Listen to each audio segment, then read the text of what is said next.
బయటికి వచ్చి ఈ నియోజకవర్గంలో ఎందుకు ఈ ఘటన జరిగింది, ఎందుకు రాష్ట్రంలో ఈ పరిస్థితులు ఉన్నాయి అన్నది నిజంగా ప్రతి ఒక్కరూ కూడా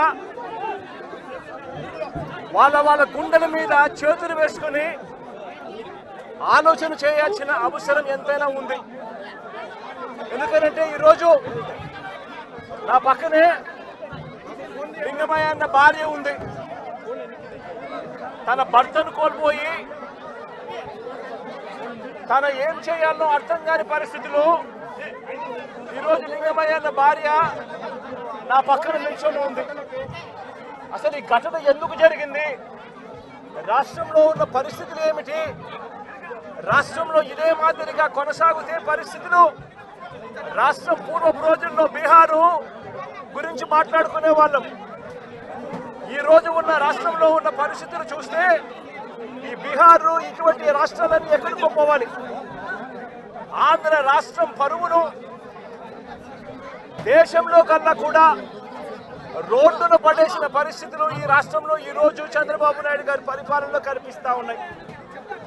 నేను అడుగుతా ఉన్నా, ఇదే పెద్ద మనిషి చంద్రబాబు నాయుడు గారిని అడుగుతా ఉన్నా, రాష్ట్రంలో ఇంత దిగజారిన రాజకీయ పరిస్థితులు, దిగజారిన లా అండ్ ఆర్డర్ పరిస్థితులు, రెడ్ బుక్ పరిపాలన ఎందుకు కొనసాగనిస్తా ఉన్నారు అని చెప్పి నేను అడుగుతా ఉన్నా.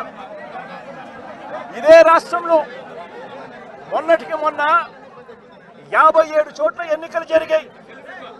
ఈ 57 చోట్లకు జడ్పీ చైర్మన్లు ఎన్నుకునే కార్యక్రమం కానీ, ఎంపీపీ వైస్ ఎంపీపీలను ఎన్నుకునే కార్యక్రమం కానీ, కోఆప్షన్ సభ్యులను ఎన్నుకునే కార్యక్రమాలు కానీ, ఉప సర్పంచ్ ఎన్నుకునే కార్యక్రమాలు కానీ, వీటి అన్నింటిలోనూ కూడా 57 చోట్ల రాష్ట్రంలో ఎన్నికలు జరిగితే 7 చోట్ల చంద్రబాబు నాయుడు గారికి వాతావరణం సరిగ్గా లేదు అని, తాను గెలిచే పరిస్థితి ఎక్కడా కూడా కనిపించడం లేదు అని, ప్రలోభాలు పెట్టడానికి ఇంకా సమయం కావాలి అని ఏకంగా 7 చోట్ల ఎన్నికలు చంద్రబాబు నాయుడు గారు పోస్ట్పోన్ చేయించారు.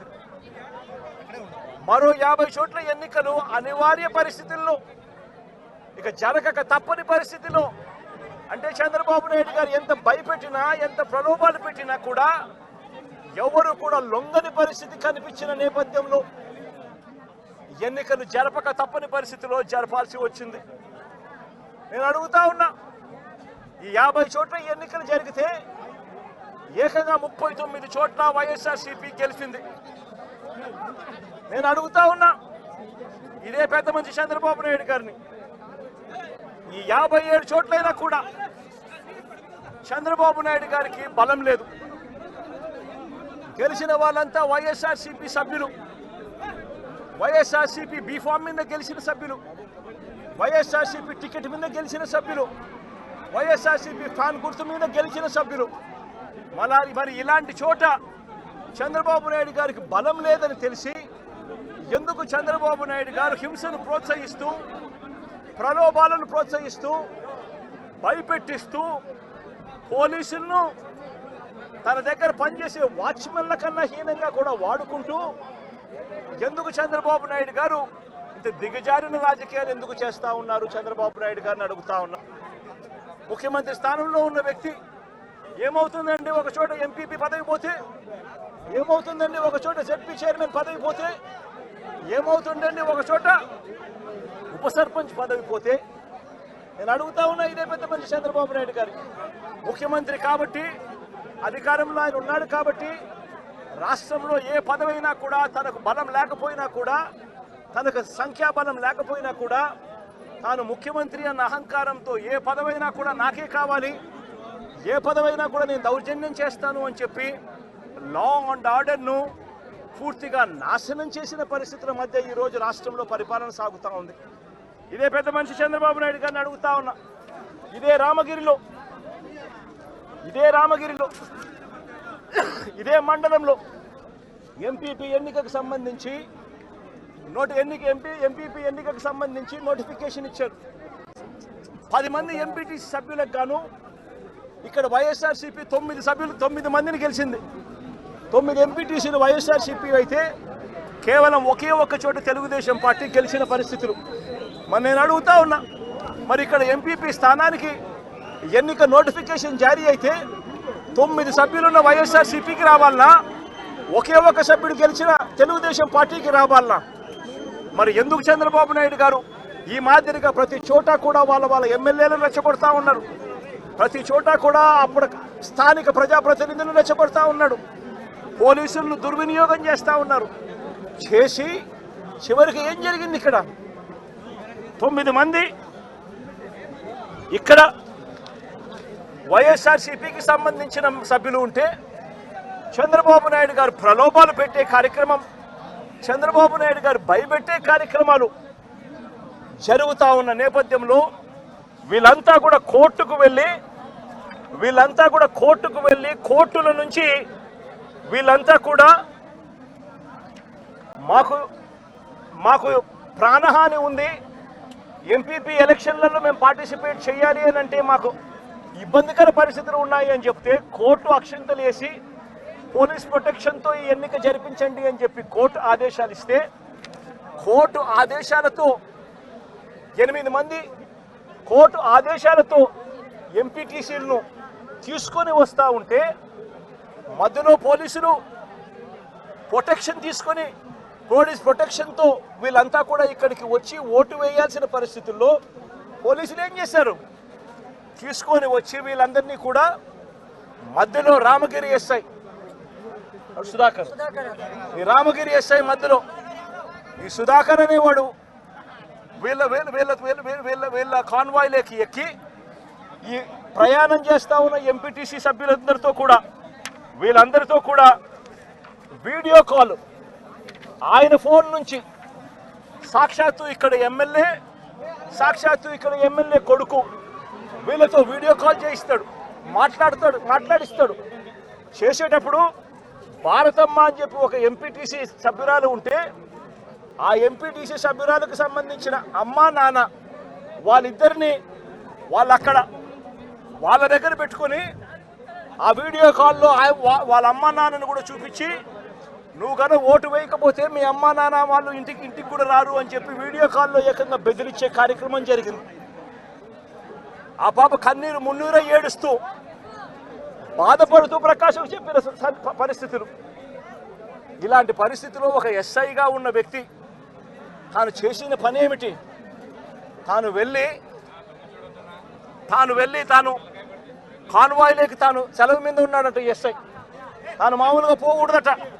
అలాంటి రామగిరి ఎస్ఐ ఎంటర్ అయ్యి వీడియో కాల్ పెట్టి వీళ్ళందరినీ కూడా భయపడించి ప్రలోభాలు పెట్టి చేసే కార్యక్రమాలు చేశారు. తీరా చూస్తే ప్రలోభాలకు వీళ్ళు ఎక్కడా కూడా లొంగని పరిస్థితి ఎప్పుడైతే కనిపించిందో అప్పుడు ఇక ఎన్నికకు ఎంపీడీఓ కార్యాలయానికి తీసుకొని పోయి ఎన్నిక జరిగించే కార్యక్రమానికి ఫుల్ స్టాప్ పెట్టించేసి టైం అయిపోయి చేసేట్టుగా చేసి ఎన్నిక లాస్ట్కు కోరం లేదని చెప్పి ఎన్నికను పోస్ట్పోన్ చేసే కార్యక్రమం చేసిన తర్వాత ఇదే ఎస్ఐ వీళ్ళను పెనుగొండకు తీసుకొని పోతాడు. పక్క కాన్స్టిట్యున్సీలో ఉన్న పెనుగొండకు. అక్కడ ఎంఆర్ఓ కార్యాలయంలో తీసుకొని పోయి ఎంపీటీసీలను బైండ్ ఓవర్ చేస్తూ అక్కడ తెలుగుదేశం పార్టీకి సంబంధించిన నాయకులందరినీ కూడా అక్కడికి రమ్మని చెప్తాడు. అదే సమయంలో అక్కడికి వెళ్ళి ప్రకాష్, మా ఉషమ్మ వీళ్ళిద్దరూ పెనుగొండ నియోజకవర్గంలో ఏం జరుగుతూ ఉంది అని చెప్పి వీళ్ళిద్దరూ అక్కడికి వెళ్ళి మా పార్టీకి సంబంధించిన అంటే ఈయన తనకు సంబంధించిన ఎంపీటీసీలు, మా పార్టీకి సంబంధించిన ఎంపీటీసీలు మీరు నిర్బంధిస్తే ఆ ఎంపీటీసీలకు మద్దతుగా వీళ్ళు అక్కడికి వెళ్ళి ఆ ఎంపీటీసీలను వీళ్ళు తీసుకొచ్చుకునే కార్యక్రమాలు చేస్తే వీళ్ళిద్దరి మీద కేసులు. నేను అడుగుతా ఉన్నా, ఏం తప్పు చేసినారని చెప్పి వీళ్ళిద్దరి మీద కేసులు పెడతా ఉన్నారు. వీళ్ళేమైనా తెలుగుదేశం పార్టీకి సంబంధించిన ఎంపీటీసీలను ఏమన్నా తీసుకొస్తే కార్యక్రమానికి చేస్తున్నారా? లేదే మా పార్టీకి సంబంధించిన ఎంపీటీసీలను సాక్షాత్తు పోలీసుల సమక్షంలో పోలీస్ అధికారే తెలుగుదేశం పార్టీ నాయకులతో కలిసి మా పార్టీకి సంబంధించిన ఎంపీటీసీలను కిడ్నాప్ చేసే కార్యక్రమం ఒకవైపున జరుగుతూ ఉంటే అడ్డుకునేందుకు వీళ్ళు అక్కడికి వెళ్ళి ధర్నా చేసి ఎంపీటీసీలను తీసుకొచ్చుకునే కార్యక్రమం వీళ్ళు చేస్తే వీళ్ళ మీద కేసులు పెడతారు. మరోవైపున ఇటువంటి ఘటనలలో మండలంలో, ఇటువంటి రామగిరి మండలంలో ఇటువంటిది జరగకోకుండా మళ్ళీ ఉప ఎన్నికలు మళ్ళీ పిలుస్తారు, మళ్ళీ నోటిఫికేషన్ మళ్ళీ పిలుస్తారు. పిలిచినప్పుడు తెలుగుదేశం పార్టీకి మద్దతు లేదు కాబట్టి, వాళ్ళు ఎలాగో గెలవరు కాబట్టి దాన్ని హుందాగా వదిలేయాల్సింది పోయి ఇటువంటి ఘటనలు మళ్ళీ ఇటువంటి ఘటన పునరావృతం చేసే విధంగా రామగిరి మండలంలో భయం క్రియేట్ చేసేదానికోసం ఈ మండలానికి సంబంధించిన ఒక ఇంపార్టెంట్ నాయకుడిని 27వ తారీఖున అటాక్ చేశారు ఇదే ఊర్లో. 28వ తారీఖున మళ్ళీ అదే ఇంటిని అటాక్ చేశారు. జయచంద్రారెడ్డిని అటాక్ చేస్తే ఇదే జయచంద్రారెడ్డి, ఇదే కురువ లింగమయ్యన్న వీళ్ళందరూ కూడా దాన్ని అడ్డుకొని పోలీసులకు వెళ్ళి కంప్లైంట్ చేశారు. ఎందుకు మమ్మల్ని అటాక్ చేస్తూ ఉన్నారు, మండలంలో భయాందోళన క్రియేట్ చేసేందుకోసం అని చెప్పి మళ్ళీ ఈ ఎన్నిక జరిగితే ఈ ఎన్నికల్లో మళ్ళీ వైఎస్ఆర్సీపీ ఎంపీటీసీలను భయపెట్టాలనే ఉద్దేశంతో, భయానికి గురి చేయాలనే ఉద్దేశంతో అటాక్ చేసే కార్యక్రమం జరుగుతూ ఉంది. దీన్ని అరికట్టండి అని చెప్పి పోలీసులకు వెళ్తే పోలీసులకు ఘటనకు సంబంధించిన కంప్లైంట్ ఇచ్చినా కూడా పోలీసులు కనీసం పట్టించుకున్న పాపాన పోలేదు. 28వ తారీఖున మళ్ళీ 28వ తారీఖున మళ్ళీ ఇదే మాదిరిగా జరిగించిన తర్వాత మార్చి 30వ తారీఖున కురుబ లింగమయ్యన్న కొడుకు బైక్లో తాను పోతా ఉంటే బైక్లో పోయేటప్పుడు వాళ్ళ ఇళ్ళ ద్వారా పోయే కార్యక్రమం జరుగుతూ ఉంటే బైకును అడ్డగించి లింగమయ్య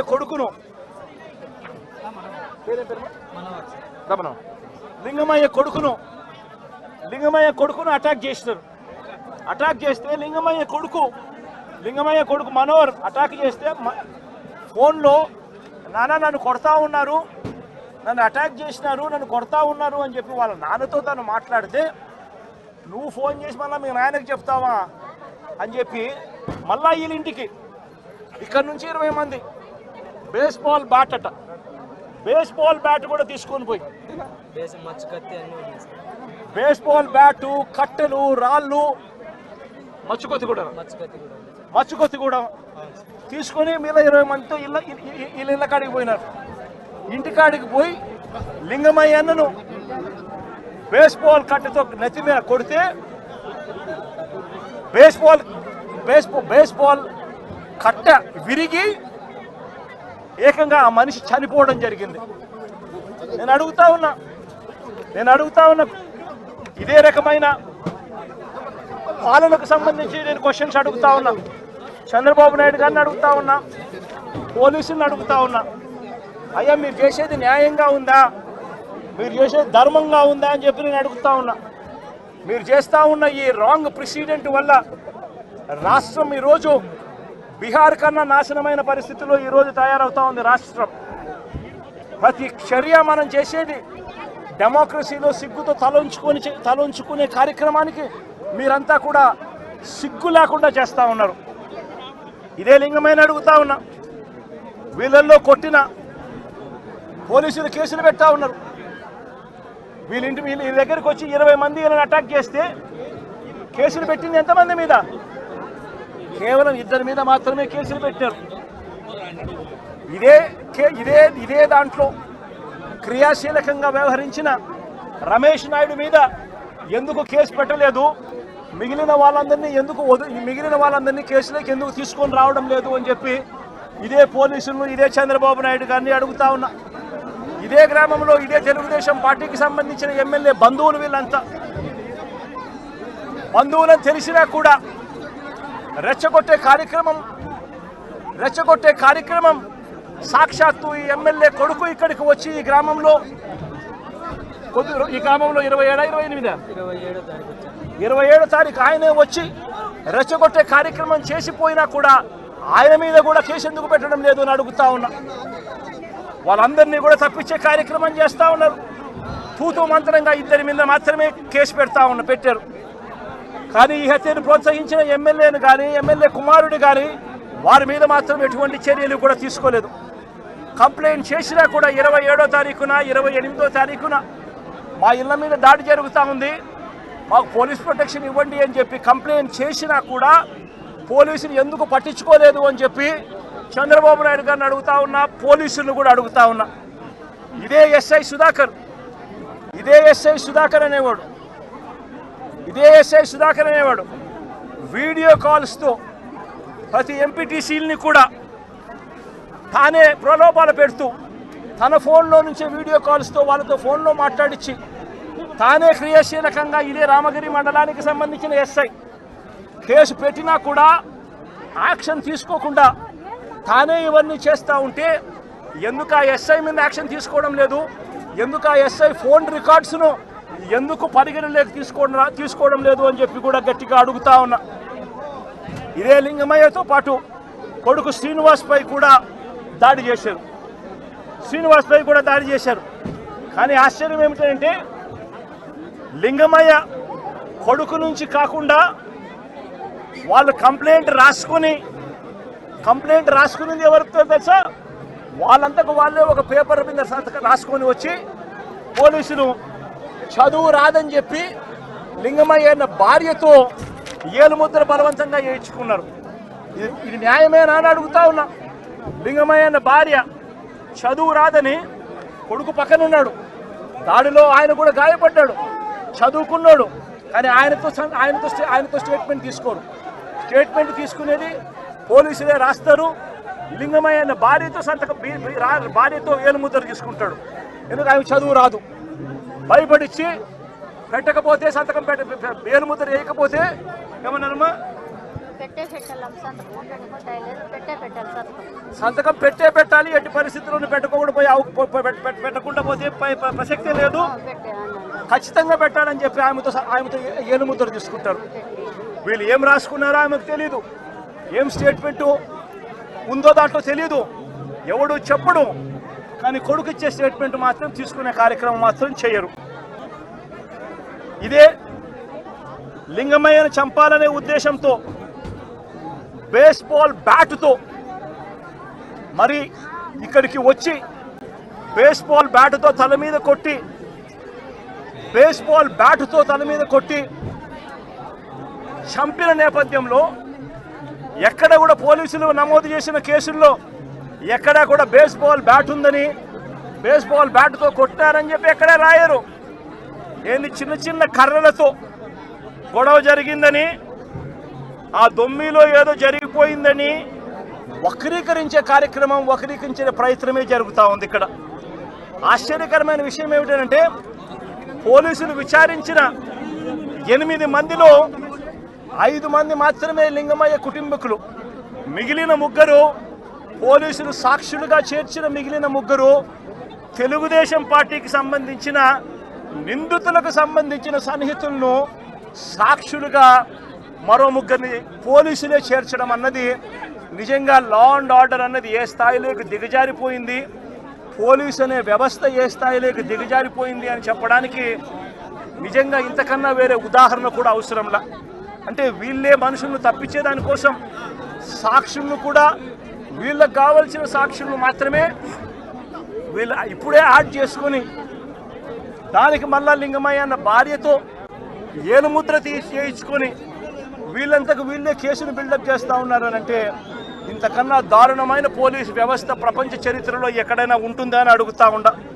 వీళ్ళంతకు వీళ్ళే తప్పుడు సాక్ష్యాలు క్రియేట్ చేసి వీళ్ళంతకు వీళ్ళే కేసును నీరు కార్చే కార్యక్రమం జరుగుతూ ఉంది. నేను ఒకటే చెప్తా ఉన్నా, ఇక్కడ రామగిరిలో జరిగిన విషయమైనా కానీ రాష్ట్ర వ్యాప్తంగా వీళ్ళు చేస్తూ ఉన్న అన్యాయాలు అయితేనేమి, తిరుపతిలో డిప్యూటీ మేయర్ ఉప ఎన్నిక జరిగితే ఏకంగా బస్సులో ఉన్న కార్పొరేటర్లను ఏకంగా పోలీసులు ఆధ్వర్యంలోనే అడ్డగించి ఏకంగా బస్సులో ఉన్న కార్పొరేటర్లు బస్సులో ఉన్న ఎమ్మెల్సీను ఏకంగా పోలీసుల ఆధ్వర్యంలోనే కిడ్నాప్ తీసుకొని పోవడం ఏ స్థాయిలోకి దిగజారిపోతా ఉందో నేను అడుగుతా ఉన్నా. చంద్రబాబు నాయుడు గారు సొంత నియోజకవర్గం రామకుప్పంలో జరిగిన ఎంపీపీ ఎన్నిక కూడా అదే పరిస్థితి. ఇదే మాదిరిగా దౌర్జన్యంతోనే ఎన్నిక జరిగించే కార్యక్రమం చేసినారు. పశ్చిమ గోదావరి జిల్లాలో జరిగిన అత్తిలి ఎంపీపీ ఎన్నిక చూసినా ఇదే దౌర్జన్యమే కనిపిస్తుంది. ఎక్కడా వీళ్ళకి సంఖ్యాబలం లేదు, అయినా కూడా దౌర్జన్యంతోనే గెలవాలి అని చెప్పి దౌర్జన్యాలు చేసిన పరిస్థితులే కనిపిస్తూ ఉన్నాయి. విశాఖపట్నంలో కూడా ఇప్పుడు ఏం జరుగుతూ ఉంది? 98 మంది సభ్యులుంటే 56 మంది సభ్యులు వైఎస్ఆర్సీపీ బీఫామ్ మీద, వైఎస్ఆర్సీపీ సింబల్ మీద గెలిచిన వాళ్ళు. తెలుగుదేశం పార్టీకి ఎక్కడ ఉంది స్ట్రెంత్ అని అడుగుతా ఉన్నా. ఇక్కడ కూడా దౌర్జన్యం చేస్తూ క్యాంపులో ఉన్న వైఎస్ఆర్సీపీ సభ్యులను సైతం భయపెట్టే కార్యక్రమాలు చేస్తూ ఉన్నారు. ఇళ్లకు వెళ్ళి వాళ్ళ భార్యలను భయపడిస్తూ మీ ఆయన ఎక్కడున్నాడో చెప్పకపోతే మిమ్మల్ని స్టేషన్లో పెడతామని చెప్పి భయపడిస్తూ ఉన్న పరిస్థితులు ఈరోజు రాష్ట్రంలో కనిపిస్తూ ఉన్నాయి. మరోవైపున చూస్తే రాష్ట్రంలో హత్య రాజకీయాలు ఏ స్థాయిలోకి దిగజారిపోయాయి అంటే ఏప్రిల్ 6వ తారీఖున నంద్యాలలో, మొన్న ఏప్రిల్ 6వ తారీఖున నంద్యాలలో, ఈ మధ్యనే నంద్యాల జిల్లాలో సిరివెల్ల మండలంలో యార్లగడ్డ కాన్స్టిట్యున్సీ ఇందూరు ప్రతాప్ రెడ్డి అని చెప్పి మా పార్టీకి సంబంధించిన మండల కన్వీనర్ ప్రతాప్ రెడ్డిపై దారుణంగా హత్యాయత్నం చేశారు. ఇదే చంద్రబాబు నాయుడు గారు, ఇదే ఇందూరు ప్రతాప్ రెడ్డి అనే వ్యక్తి దేవాలయంలోకి వెళ్ళి పూజ చేస్తూ ఉండగా దాడులు చేయించాడు. ఇదే చంద్రబాబు నాయుడు గారు ముఖ్యమంత్రిగా ఉన్నప్పుడు 2017లో ప్రతాప్ రెడ్డి అన్నను ప్రభాకర్ రెడ్డిని, అతని బావమర్దిని చంద్రబాబు నాయుడు గారి దగ్గర నుండి చంపించారు. చంపించిన తర్వాత మా ప్రభుత్వం వచ్చిన తర్వాత ప్రతాప్ రెడ్డికి మేము గన్మెన్ సౌకర్యం మేము కల్పిస్తే, చంద్రబాబు నాయుడు గారు వచ్చిన తర్వాత ఆ గన్మెన్ను తీసేసి చివరికి ప్రతాప్ రెడ్డిని చంపే కార్యక్రమం చేయడానికి ఏకంగా చంద్రబాబు నాయుడు గారు పురమాయించిన పరిస్థితులు మన కళ్ళ ఎదుటే కనిపిస్తూ ఉన్నాయి. మరోవైపున గత ఏడాది ఆగస్టు 3వ తారీఖున నంద్యాల జిల్లా మహానందిలో శ్రీశైలం నియోజకవర్గంలో సీతారాంపురంలో పసుపులేటి పెద్ద సుబ్బరాయుడు అతి దారుణంగా చంపిన ఘటన కూడా చూసాం.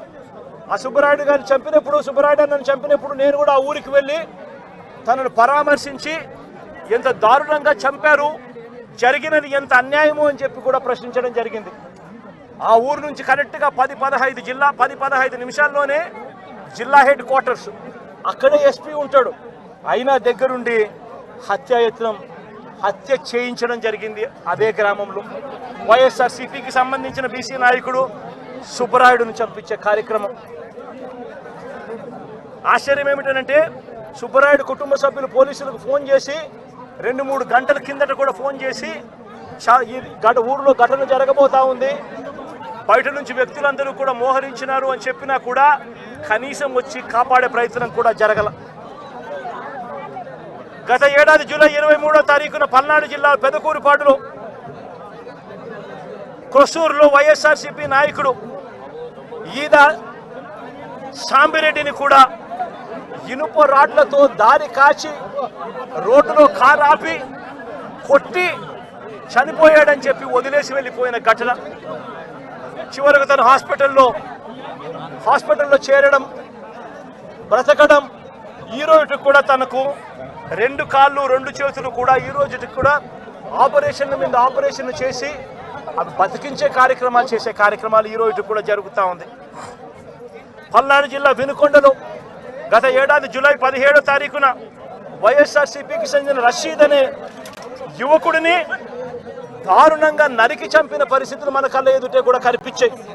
ఈ ఘటన నేషన్ వైడ్ ఢిల్లీలో మేము దీక్ష చేస్తూ రషీద్ను చంపిన, నడి రోడ్డు మీద చంపిన ఘటనను కూడా ఢిల్లీలో దీక్షను చేస్తూ యావత్ దేశానికి కూడా చూపించిన పరిస్థితి కూడా చూసాం. చంద్రబాబు నాయుడు గారి పరిపాలనలో ఈరోజు ఏం చేస్తూ ఉన్నారు అనంటే దొంగ సాక్ష్యాలను వీళ్ళే క్రియేట్ చేస్తూ ఉన్నారు. వీళ్ళే దొంగ సాక్ష్యాలను క్రియేట్ చేసి వీళ్ళకు నచ్చని నాయకులందరినీ కూడా ఒక పద్ధతి ప్రకారము కేసుల్లో ఇరికించి జైళ్ళ పాలు చేసే కార్యక్రమము, చంపించే కార్యక్రమాలు దగ్గర నుండి చంద్రబాబు నాయుడు గారు చేస్తూ ఉన్నారు. మొన్ననే పోసాని కృష్ణమురళిని చూసాం. పోసాని కృష్ణమురళి అనే వ్యక్తి సినిమాలో దర్శకుడు. ఆ మనిషి చేసిన తప్పల్లా ఏమిటంటే నంది అవార్డు తనకు ఇస్తే నంది అవార్డును తాను తీసుకోకుండా కుల వివక్ష పాటిస్తున్నారు అని చెప్పి ఒక స్టేట్మెంట్ ఇవ్వడం ఆయన చేసిన తప్పు. 2017లో ఆయన చేసిన ఈ తప్పుకు ఈరోజు ఇన్ని సంవత్సరాల తర్వాత ఆయన మీద 18 కేసులు పెట్టి ఆయన జైళ్ళ చుట్టూ తిప్పి ఏకంగా నెల రోజుల పైన ఆయన జైల్లో పెట్టించే కార్యక్రమాలు చేశారు. దళిత మాదిగ సామాజిక వర్గానికి సంబంధించిన మా లోక్సభ సభ్యుడు మాజీ లోక్సభ సభ్యుడు నందిగాం సురేష్ పై తప్పుడు కేసులు పెట్టి ఏకంగా 145 రోజులు అతన్ని జైల్లో పెట్టడం కూడా చేశారు. మాజీ ఎమ్మెల్యే పిల్లని రామకృష్ణారెడ్డి ఇతని మీద కూడా కుట్రపూరితంగా తప్పుడు కేసులు పెట్టి 55 రోజుల పాటు ఇతన్ని కూడా జైల్లో పెట్టించే కార్యక్రమాలు చేశారు. దాడులు చేసేది టీడీపీ వాళ్ళైతే జైల్లో పెట్టింది మా వాళ్ళను, వైఎస్ఆర్సీపీకి సంబంధించిన వాళ్ళను జైల్లో పెడతా ఉన్నారు. పోలీసులు క్రియాశీలక పాత్ర పోషిస్తూ ఉన్నారు. వల్లభనేని వంశీ తాను ఘటనా స్థలంలో లేడు అని చెప్పి ఏకంగా తెలుగుదేశం పార్టీ ఆఫీసు దాడి జరిగిన ఘటనలో తాను లేడు అని చెప్పి ఏకంగా కోర్టులోకి వచ్చి తెలుగుదేశం పార్టీకి సంబంధించిన వ్యక్తి పనిచేస్తూ ఉన్న వ్యక్తి కోర్టు 18 సార్లు ఆయనకు వాయిదాలు పిలిస్తే 18వ తారీఖు రాని తప్పని పరిస్థితిలో పోలీసులే తనను ప్రవేశపెడితే కోర్టు ముందర తానే వంశీ అనేవాడు అక్కడ లేడు అని చెప్పిన తర్వాత కూడా వంశీని అదే కేసులో ఇరికిచ్చి అదే కేసులో వంశీని ఇబ్బంది పెడుతూ ఇప్పటికి 50 రోజుల నుంచి వంశీని కూడా జైల్లో పెట్టించే కార్యక్రమాలు చేశారు. ఇలా రాష్ట్రం మొత్తం మీద రెడ్ బుక్ పరిపాలన సాగిస్తూ ఉన్నారు. ఇదే చంద్రబాబు నాయుడు గారిని అడుగుతాను, అయ్యా చంద్రబాబు, ప్రజల్లో ఏదైనా కూడా మంచి పేరు తెచ్చుకొని రాజకీయాలు చేయడం నేర్చుకోండి. మీరు సూపర్ 6 ఎందుకు అమలు చేయడం లేదు అని చెప్పి ఈరోజు ప్రజలు గట్టిగా నిలదీస్తూ ఉన్నారు. సూపర్ 7 హామీలను ఎందుకు అమలు చేయడం లేదు అని ప్రజలు మిమ్మల్ని గట్టిగా ప్రశ్నిస్తూ ఉన్నారు. ఇలాంటి ప్రశ్నించే సమయంలో ప్రజల గొంతు వినపడకూడదు అని చెప్పి రాష్ట్ర వ్యాప్తంగా రెడ్ బుక్ పాలన మీరు సాగిస్తూ వైఎస్ఆర్సీపీకి సంబంధించిన వాళ్ళు లేదా మీ సూపర్ 6ను మీ సూపర్ 7ను ఎందుకు అమలు చేయడం లేదు అని చెప్పి అడుగుతా ఉన్న ప్రజలను మీరు దాక్షిణ్యం లేకుండా ఈ రకంగా ప్రతి చోట కూడా పోలీసులను ఉపయోగించుకుంటూ ఎమ్మెల్యేలందరినీ కూడా హింసను ప్రోత్సహించండి అని చెప్పి వాళ్ళందరినీ కూడా ఉసకొలుపుతూ రాష్ట్ర వ్యాప్తంగా కూడా మీరు చేస్తూ ఉన్న ఈ దౌర్జన్య కాండ త్వరలోనే ప్రజలు చూస్తూ ఉన్నారు, దేవుడు చూస్తూ ఉన్నాడు. ఖచ్చితంగా మీకు బుద్ధి చెప్పే పరిస్థితి త్వరలోనే వస్తుందని చెప్పి ఈ సందర్భంగా చంద్రబాబు నాయుడు గారికి గట్టిగా మందలిస్తూ చెప్తా ఉన్నా. అదే మాదిరిగా ఇంకొక విషయం కూడా చెప్తా ఉన్నా. ఇదే చంద్రబాబు నాయుడు గారికి చెప్తా ఉన్నా, ఇదే పోలీసులకు చెప్తా ఉన్నా. పోలీసులు ఎవరైతే చంద్రబాబు నాయుడు గారిని మెప్పు కోసం చంద్రబాబు నాయుడు గారి మెప్పు కోసం ఎవరైతే వాళ్ళ టోపీ మీద ఉన్న సింహాలకు సెల్యూట్ చేయకుండా చంద్రబాబు నాయుడు గారికి వాచ్మెన్ల కింద పనిచేస్తా ఉన్న ఆ ప్రతి పోలీస్ అధికారికి చెప్తా ఉన్నా, ఎల్లకాలం చంద్రబాబు నాయుడు గారి పరిపాలన సాగదు. చంద్రబాబు నాయుడు గారి పరిపాలన త్వరలోనే వస్తుంది. ప్రతి పోలీస్ అధికారికి కూడా చెప్తా ఉన్నా, మీ బట్టలు తీస్తామని చెప్పి ప్రతి పోలీస్ అధికారికి మీ యూనిఫామ్ తీస్తాం, చట్టం మిమ్మల్ని నిలబెడతాం, దోషులుగా మిమ్మల్ని నిలబెట్టి మీ యూనిఫామ్ తీయించి మీకు ఉద్యోగాలు లేకుండా చేస్తామని కూడా ఈ సందర్భంగా ఇప్పటికైనా చెప్తా ఉన్నా, ప్రతి పోలీస్ అధికారిలో కూడా మార్పు తెచ్చుకోండి. ఎల్లకాలం ఇదే పరిపాలన సాగదు. మీరు చేసిన ప్రతి పనికి కూడా వడ్డీతో సహా లెక్కేసి మిమ్మల్ని దోషులుగా నిలబెట్టి మీతో కక్కిచ్చే కార్యక్రమం ఖచ్చితంగా చేస్తామని చెప్పి కూడా ఈ సందర్భంగా ప్రతి పోలీస్ అధికారికి కూడా చెప్తా ఉన్నాం.